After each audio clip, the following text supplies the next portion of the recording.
नील की खेती करवाए, नील उनको चाहिए करके, अंग्रेजों को नील चाहिए करके करवाए हैं। हमारे लोगों के जरूरत का पुरता गांव में जितने रंगारे हैं उनको कहीं कहीं ऐसा मिल जाता था नील, वो लोग रख लेते थे। तो ये लोग तो नील की खेती करवाए कि हमको नील चाहिए। नील का हमारे लोग अभी ये लोग क्या है, एक केक जैसा बना के रखते हैं ना, ऐसा हमारे लोग नहीं रखते थे, पत्ता ही रखते थे, वही पानी में डाल देते थे और उससे नीला रंग बन जाता था। मगर नीले रंग को हमारे लोग कभी भी अच्छा नहीं माने, नीला रंग निषेध था पहनना। क्योंकि नीले रंग की जो खास बात है वो ये है कि नीले रंग की कटाई रात में होती है। सूर्योदय के समय ये नील के जो पौधे होते हैं उसका रंग जड़ों में समा जाता है, पत्तों में रंग नहीं रहता है। सूर्यास्त के बाद ही उसमें रंग आता है पत्तों में, तो इसलिए उसकी कटाई रात में करते हैं और छाया में ही, अंधेरे में ही सुखाते हैं उसको, उससे सूर्य की रोशनी नहीं पड़ने देते। तो बात यह थी कि जिस रंग को सूर्य की रश्मियों से इतना भय है वो शरीर के लिए कहीं शुभ नहीं हो सकता, क्योंकि शरीर तो सूर्य की रश्मियों में घूमता है हमारा, रात में ये बाहर नहीं निकलता ना, तो इसको सारा दिन धूप में रहना पड़ता है। तो जो रंग को सूर्य की किरणों से इतना भय है वो अगर हम शरीर पर पहनेंगे तो क्या होगा, इसलिए भी शायद निषेध रहा है। बाकी निषेध नीला रंग कई कारणों से रहा है। निषेध जहां नील की खेती होती है उसमें फिर 12 साल तक कोई फसल होती है ऐसा नहीं माना जाता है, जमीन खराब हो जाती है। 12 साल जब छोड़ना है तो काय के लिए खेती करना है, खेती की यहाँ जरूरत भी नहीं थी। सहजी नील का रंग एक गांव के रंगारों के लिए जितना चाहिए उतना मिल ही जाता था। रंगों वांगों के लिए विशेष कोई खेती तो नहीं करते थे, कम से कम 12 अनाज हो ही जाते थे जमीन में। ये हर गांव में 12 अनाज तो हो ही जाते थे, हर तरह के अनाज को पैदा कर लेते थे और जरूरत की सारी चीजें तो पैदा कर ही लेते थे। सन है, जूट है, जितना भी ये सब पैदा कर लेते थे लोग, पुंटी विंटी सब जितना भी है ये इस्तेमाल भी करते थे। रस्सियां वस्सियां भी बना लेते थे।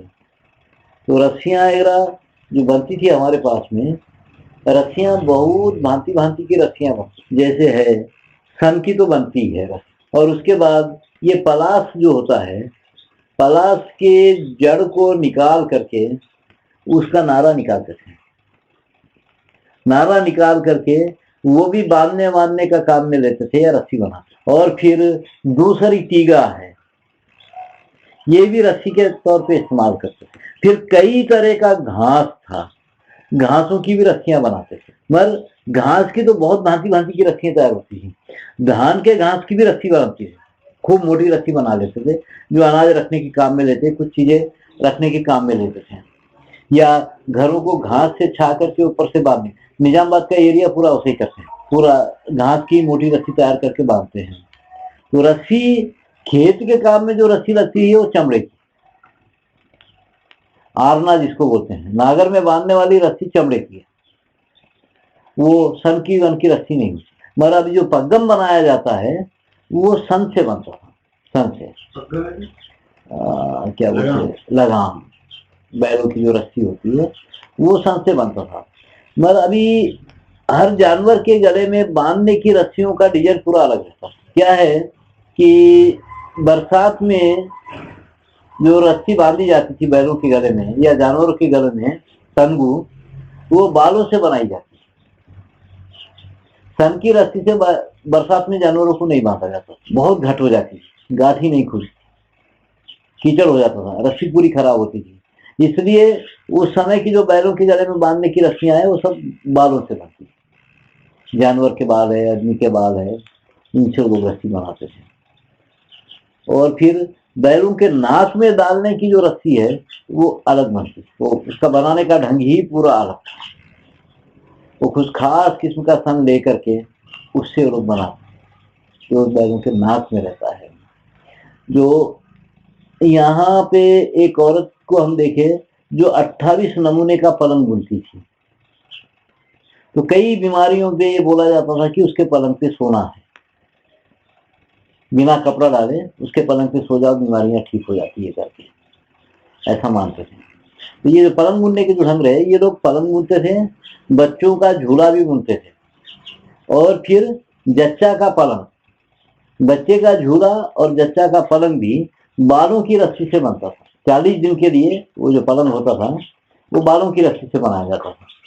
बालों की रस्सी पर बारीक रस्सी बना करके उससे, क्योंकि बच्चा बार बार पेशाब करेगा, गीला होते रहता है, तो वो बालों की अगर रस्सी है तो गीली नहीं होती है, वो नहीं आती है उसके अंदर। सन वन की होगी, घास की होगी तो सड़ जाती है। तो जच्चा का पलंग और बच्चे का झूला भी बालों की रस्सियों से बनता था। बाकी रस्सियों के तो बहुत ढंग रहे हैं बनाने के। जैसे अभी ये जैसे इसका रहता है दूरिया कलोरू का, दुनिया का जो होता है वो पूरा धनुष के जैसा उसमें जो लगता है, दूरिया कलोंदी, हाँ, वो जो बनता है वो तो बनता है बैल की अंतड़ियों से बनाते थे उसको, उसकी रस्सी बना करके वो उस पर लगाते थे।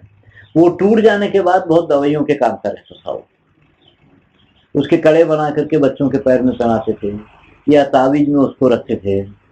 बाकी मोठ की जो रस्सी होती थी और विशेष रस्सी होती, कम से कम इतनी मोटी रस्सी, मोठ बोलते रहते हैं, जो रस्सी बनती थी काफी मोटी रस्सी बनती थी। ये सारी रस्सियों के इतने रूप रहे हैं अपने पास में, जो आसानी से लोग बनाते रहते थे घर में बैठ करके, बांधने के लिए या कुछ करने कराने के लिए। ये सारी रस्सियां ये लोग बने हैं। एक बार मैं रस्सियों के बारे में खूब निकाला था कि कितने तरह की रस्सियां हैं, कितनी तरह की गांठें पड़ती है उसमें, ये सब खूब ढूंढे थे हम लोग एक बार। तो बहुत सालों के बाद ये रस्सियों के बारे में बता रहा हूँ। तो जोड़ के लिए कील का भी इस्तेमाल नहीं हुआ ना, कील का भी इस्तेमाल नहीं हुआ। या तो बांधना है या फंसाना, इरकी आले लेकिन कट्टा ले, तो इस तरह से। तो बालों की रस्सी में अब जैसे रीछ के बालों की रस्सी बनाते हैं, वो बच्चों के पैर में बांधते हैं ताबीज के तौर पे। तो बहुत तरह की सारी चीजों से रस्सी तैयार होती है। कभी कभी लगता है कि उस इलाके में जो मिलता है जिसका जैसा उपयोग कर सकते हैं किए थे लोग। इतना बड़ा अध्ययन रहा है कि किस चीज को कैसे उपयोग में ला सकते हैं, वो उपयोग में ला देना है। बैलों के मुंह पे बांधने के छिक्के वक्के सब बांस के नहीं बनते थे, रस्सियों से बना। पाँव में बांधने के घुंघरू वंगरू की जो बुनती है, बहुत सुंदर बुनती ये लोग करते थे।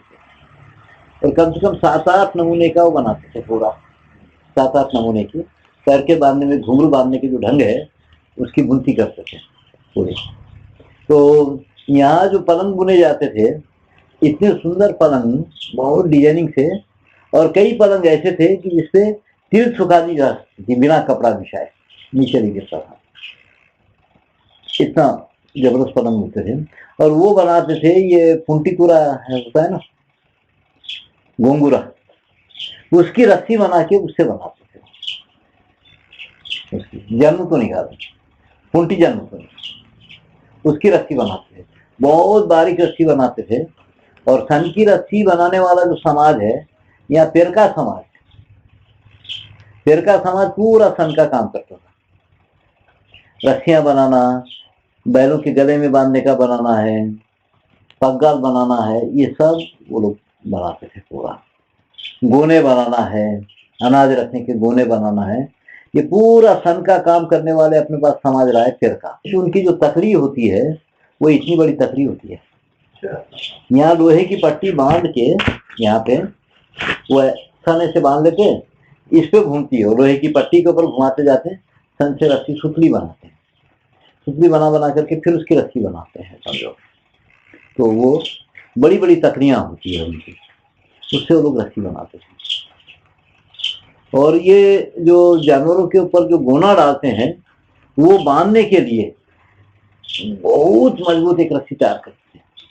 वो चमड़े की नहीं होती थी, वो सन की ही रस्सी बना, बड़ी तगड़ी रस्सी रहती थी वो, बहुत मजबूत रस्सी। मेरे पास अंदर रखी हुई है कुछ, मैं बताऊंगा निकाल करके, वो बता।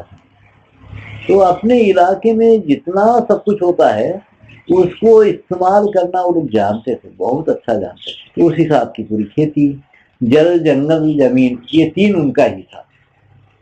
जंगल भी लोग गांव का ही होता था, जमीन तो गांव की होती ही थी, पानी गांव का होता था। पानी हमारे पास में 2 तरह का पानी माना गया है ना, प्राकृतिक जल और अप्राकृतिक जल। नदियां और झील प्राकृतिक है, कुएं, तालाब ये सब अप्राकृतिक है, ये बनाना है। तो तालाब कहाँ बनते हैं, तालाब क्यों बनाना है, कहाँ पर बनाना है? जहां जमीन में पानी बहुत कम है वही जगह पे तालाब बने।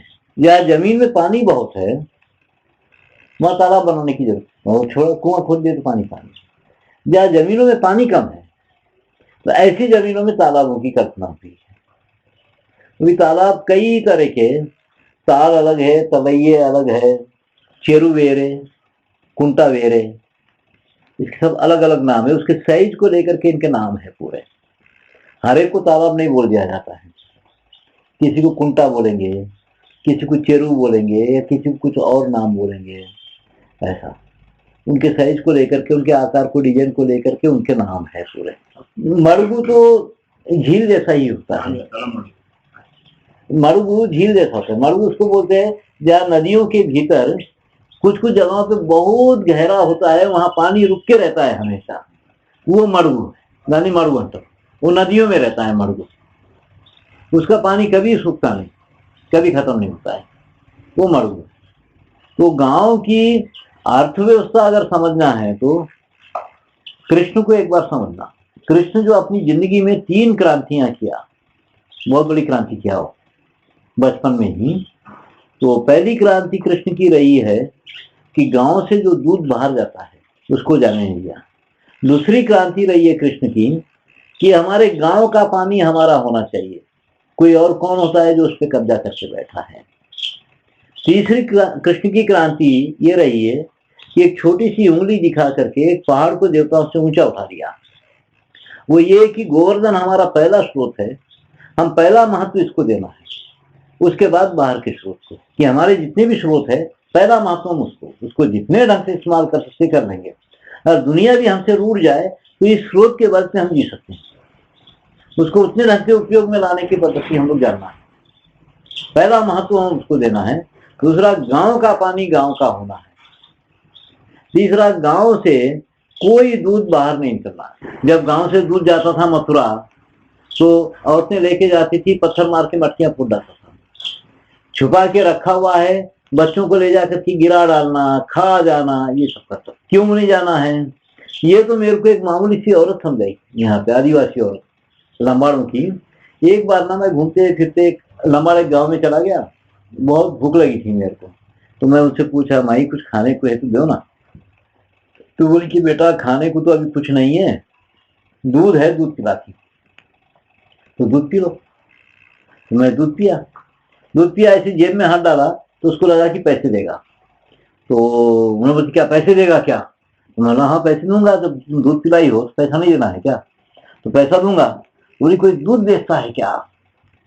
तो मैं बोला कि हमारे इलाके में तो दूध बिकता है, आज से 35 साल पहले की बात है अभी की। तो बोले कि नहीं, हमारे इलाके में दूध बिकने लगा है क्या? तो इसका मतलब तुम कंगाल हो गया, वो गाँव कंगाल हो गया है। तो मैं बोला अच्छा तुम लोग दूध नहीं बेचते तो क्या बेचते?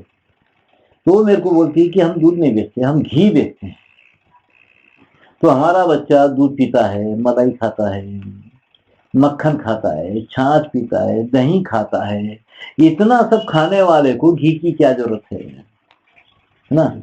जिनको ये सब नहीं मिलता है उनके लिए घी, उनके लिए घी। शहर वालों को ये सब नहीं मिलता है इसलिए उनके लिए घी बोले। मतलब हमारा बच्चा तो इतना खा रहा है, इसको घी की जरूरत क्या नहीं है।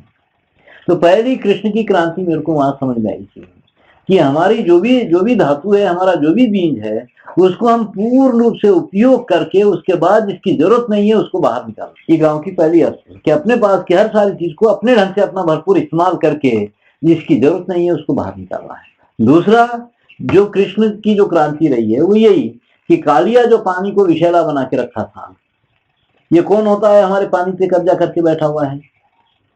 तो हमारे गांव का पानी तो हमारा होना चाहिए। तो यहाँ पशु जाते हैं, पानी पीते हैं, मर जाते हैं, लोग वो पानी को इस्तेमाल नहीं कर सकते हैं, वो किसी को आने नहीं देता है, इसलिए उसको निकालो। तो फिर वो कालिया दमन किया। तीसरा, जब इंद्र की पूजा करने जा रहे थे लोगों को रोका। कौन होता है इंद्र? ये गोवर्धन हमारा पहला स्रोत है, इसके बल पे हम जीते हैं, इसके बल पे हमारी पशु संपदा बढ़ रही है, ये सब कुछ है, तो पहला महत्व हम इसको देना चाहिए, उसके बाद बाहर के स्रोत को। तो ये 3 क्रांतियों को, कृष्ण की क्रांतियों को फिर एक बार गांव वाले समझ लेना चाहिए, है ना। आज आदिलाबाद के लोग सातनाला का पानी पीते हैं बैठ के, है ना, किसी के पानी पे कब्जा करके बैठे हुए, हर चीज किसी के ऊपर कब्जा करके बैठे हुए हैं लोग। ये चीज खत्म होना है। तुमको जरा से तुम पैदा कर लो ना, अपना पानी बना लो। जब 16 तालाब यहाँ रहे होंगे तो ये थोड़ी किसी के पानी पे कब्जा किए होंगे, 16 तालाब नाश करके किसी और के पानी पे कब्जा कर रहे। उनको जरूरत है, अपना जरूरत होगी अपना बना लेंगे, अपना सुरक्षा कर लेंगे। आधुनिक टेक्नोलॉजी का मतलब ये थोड़ी है कि तुम किसी के पानी पे, किसी की जमीन पे कब्जा कर लो, ये तो नहीं होना है ना। उसका उसको जरूरत है। तो ये कृष्ण की 3 क्रांतियां रही है, जिसको फिर से एक बार समझना हो। समझ लिए तो बहुत कुछ कर रहे गाँव के लोग।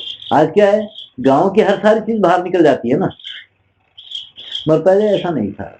गाँव की जितनी चीज उसको हर तरह से इस्तेमाल करके जिसकी जरूरत नहीं है उसको बाहर निकालना। इसीलिए कृष्ण महान है, नहीं तो गोपियों की साड़ी लेके भाग गया था करके महान है क्या? नहीं था। वो इसीलिए महान है। तो ये एक सब समझना है कृष्ण वाली, तो फिर से एक बार समझ लेना चाहिए। अब क्या है, गांव से हर सारी चीज बाहर निकल रही है, फिर वही चीज खरीदना पड़ रहा है ये लोगों को। इसलिए जब ये वेलगू वलगू वाले दूध का जब चालू किए थे तो मैं मना किया, तुमको ही मना किया था ना, किसको बोला था मैं, अरे ये दूध बेचने लग गए बेटे बदमाश, आप पूरा गांव का दूध भी खत्म कर रहे हैं। अब पैसा चाहिए करके बाहर निकालना है लोगों को, पैसे को ही खत्म कर दो ना, क्योंकि ये बिना पैसे के सब कुछ चला है अपने पास में। हिंदुस्तान कृषि प्रधान देश है, ये हमको पलाया गया, मगर हिंदुस्तान कृषि प्रधान देश कभी नहीं रहा। हिंदुस्तान को उद्योग प्रधान देश रहा है, कृषि प्रधान गांव की अर्थव्यवस्था रही। गांव की अर्थव्यवस्था जो थी कृषि प्रधान थी, उद्योग प्रधान तो देश रहा है। यहाँ का हर घर एक कारखाना था, हर घर एक कारखाना था।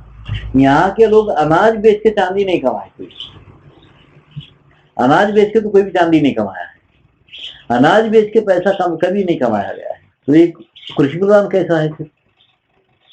तो उद्योग प्रधान देश रहा है, कृषि प्रधान गांव की अर्थव्यवस्था।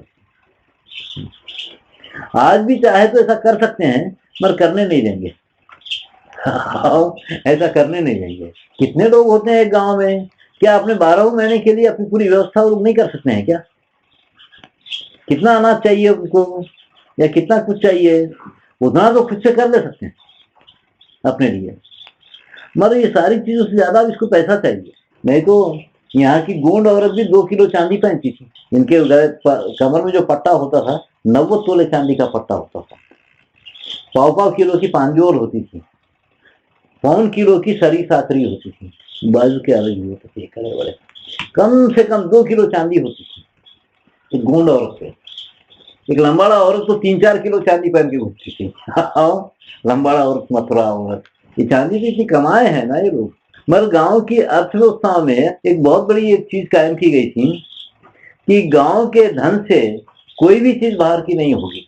बाहर की चीज अगर गांव को लेना है तो उसके लिए बाहर से पैसा कमाना होगा। गांव का धन, गांव के धन से मात्र बाहर की चीज नहीं। गांव का धन गांव का आहार है।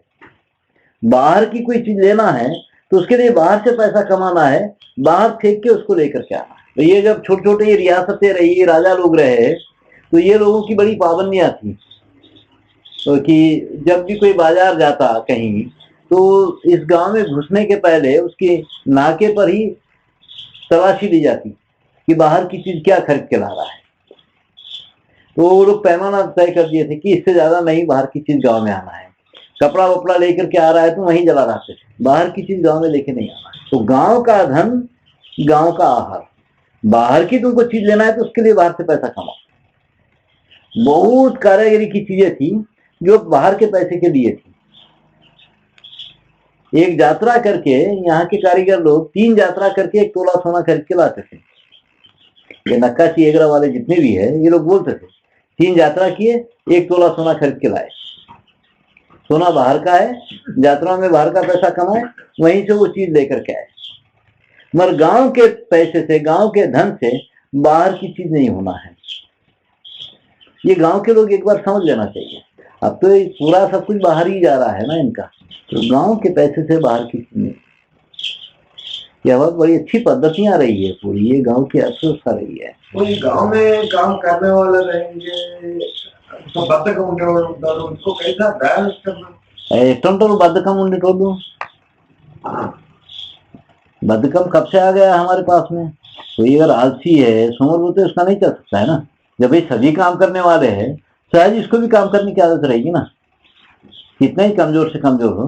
मतलब ऐसा है कि विकलांग है, शारीरिक रूप से कमजोर है, तो उसके हिसाब से उसके काम कर लेता था वो, उसको कोई मजबूर नहीं करता था। गांव की बनावटों में ये खासियत थी कुछ, बहुत रौनक रहती थी ना गांव में। पर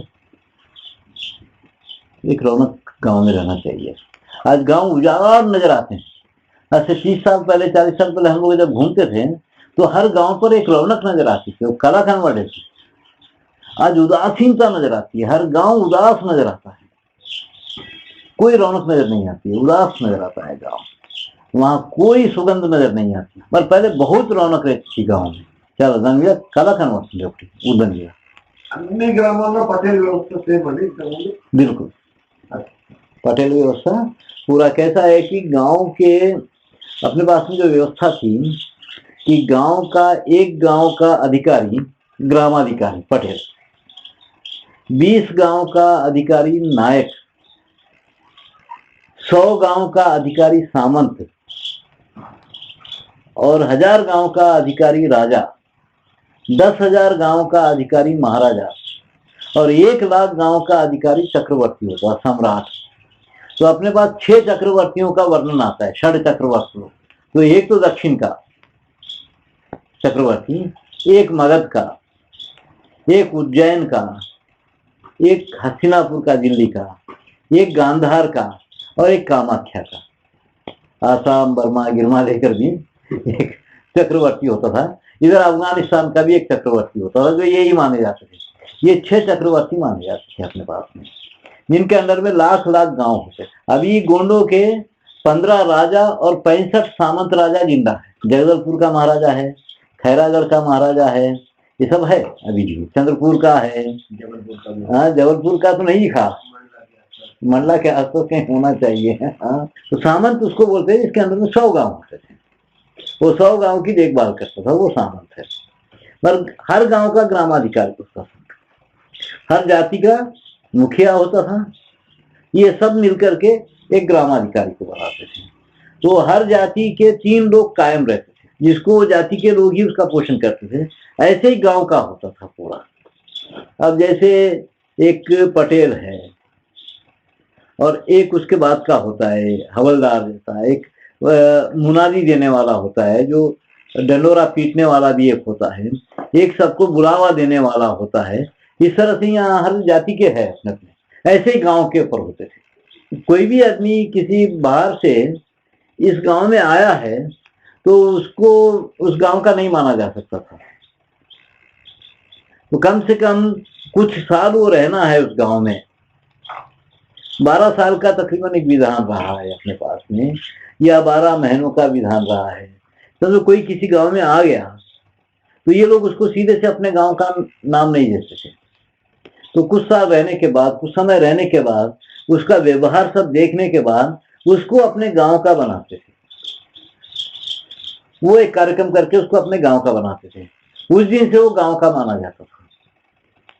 कहीं भी गए तो मैं फलाने गांव का हूं करके वो बोल सकता था। उस दिन से वो एक कार्यक्रम करके उसको अपनाया जाता था। ये सभी गांव में ये रिवाज था। कोई भी आया मैं इस गांव का हूं करके बोल नहीं चलता था, उसका पहले गांव का ही नाम चलता था। मगर ये कार्यक्रम करने के बाद उसको ये लोग अपने गांव का मानते थे। तो अभी कैसा है, यहाँ कोलियों में कोली समाज 300 घर से 1000 घर हो गए। 1000 घर जब हो गए तो ये लोग बोले कि अब इतना बड़ा समाज तो नहीं चल सकता भाई, क्योंकि किसी के मरने पे 1000 घर के लोग जाना, किसी के शादी ब्याह में 1000 लोगों को बुलाना, ये तो बहुत बड़ा समाज हो गया, ऐसा नहीं चलेगा। इसलिए समाज को छोटा कर देंगे। तो 300 घर का एक एक समाज बना लिए लोग। तो लेना देना वही कार्यक्रम उनका। मगर इनमें एक छूट जो ये रहती है कि होली के दिन ये अपना समाज बदल दे सकता है। तो होली के दिन क्या करेगा, पंच जहाँ बैठे रहते हैं, ये जाएगा 5 रुपए रखेगा, पंचों को गुलाल लगाता है, गुलाल लगा के बोलता है कि मैं इस साल से तुम्हारे समाज में नहीं हूँ। तो ये लोग उसको गुलाल लगाते हैं, उसके मुंह में पान का बीड़ा देते हैं, जा तू कहीं भी जाके जी ले बोलते हैं। तो दूसरी जगह जहाँ पंचायत बैठी रहेगी वहां जाएगा, 5 रुपए रखता है, गुलाल लगाता है, हाथ जोड़ के बोलता है कि तुम्हारे कानून तुम्हारे नियम मेरे, मैं आज से तुम्हारे समाज में रहना चाहता हूँ। तो ये उसको गुलाल लगाएंगे, उसके मुंह में पान का बीड़ा देंगे, हाथ पकड़ के बैठा लेंगे, तो उस दिन से वो समाज का हो जाता है। ऐसी बहुत सारी चीजें लोग कर लेते रहते हैं। गांव का नायक या पटेल चुनना भी ऐसे नहीं होता है। एक तो गांव की सर्वसम्मति होना है, फिर 12 गांव के पटेल इकट्ठा होना है। 12 गांव के पटेल या 21 गांव के पटेल नायक इकट्ठा होना है, वो सब मिलके आके इसको पगड़ी बांध, आज से पटेल हुआ है, ये पूरे इलाके की मान्यता होना है, गांव की ही नहीं खाली। तो उन सबको भी ये पता होना है कि आज से ये पटेल है, हम कुछ भी करना है तो इससे बात कर सकते हैं, इससे बात करना है। तो वो 12 गांव के पटेल मिलके इसको पगड़ी बांधते हैं, वो मान्यता देते हैं, उस दिन ये पटेल होता है, उस दिन ये गांव का मुखिया माना जाएगा। तो गांव का मुखिया होने के बाद इसके बहुत सारे धर्म हो जाते हैं, बहुत सारे इसके धर्म बनते हैं गांव की ओर से, गांव के लिए काफी सुंदर वो धर्म है इसके, कि इसको क्या क्या करना है, क्या क्या नहीं करना है, ये सबको कैसे देखना है, ये होता था। हर जाति का अपना होता है, उसके बाद एक गांव का अपना होता है, फिर ये 20 गांव का एक नायक होता है, फिर 100 गांव का उस समय एक सामंत होता था। तो ये आपस में मिला, ये सब एक सुंदर सर्वसम्मति वाली व्यवस्था रही है, बहुमत नहीं हुआ। गांव पहले चुनना है, फिर इलाके के सारे लोग उसको मान्यता देंगे, और गांव नहीं चुना है तो इलाके कोई आदमी उसको मान्यता नहीं देगा। मैं पटेल हूं करके बोलने से नहीं होगा।